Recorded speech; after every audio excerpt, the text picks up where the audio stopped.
தொழிலாளர்கள் நலனில் திராவிட மாடல் அரசு முழு அக்கறை செலுத்தி வருவதால் தொழில் வளர்ச்சியில் முன்னேற்றம்.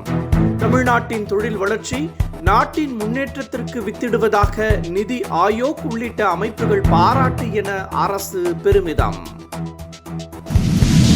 தமிழ்நாட்டில் ஆவினில் பால் தட்டுப்பாடு என்ற பேச்சுக்கே இடமில்லை. ஆவின் தட்டுப்பாடு தொடர்பான கேள்விக்கு அமைச்சர் மனோ தங்கராஜ் விளக்கம். பாலியல் வழக்கில் கைதான நாம் தமிழர் கட்சி முன்னாள் நிர்வாகி சிவராமன் மரணத்தில் சந்தேகம் உள்ளது.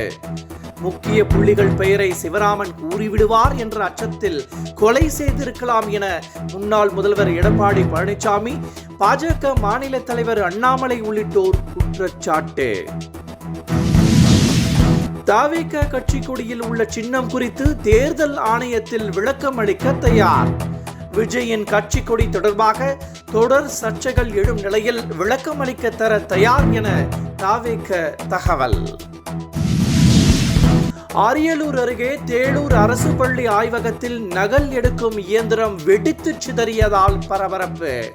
பிரிண்டர் வெடித்து சிதறி கரும்புகை சூழ்ந்ததால் 19க்கும் மேற்பட்ட மாணவர்களுக்கு மூச்சு திணறல். காவிரியின் குறுக்கே மேகதாது அணை கட்ட சுற்றுச்சூழல் அனுமதி கோரி கர்நாடக அரசு மனு. கர்நாடகா மனு மீது மத்திய அரசு பரிசீலனை செய்து வருவதாக தகவல்.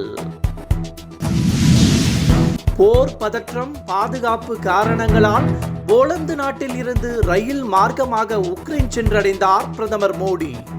10 மணி நேர ரயிலில் பயணித்து உக்ரைன் சென்றடைந்த பிரதமர் மோடிக்கு உற்சாக வரவேற்பு. மை இந்தியா 24/7 முக்கிய செய்திகளை உடனுக்குடன் தெரிந்து கொள்ள உடனே சப்ஸ்கிரைப் பண்ணுங்க, பெல் பட்டனை பிரஸ் பண்ணுங்க. என்றும் உங்களுடன் மை இந்தியா.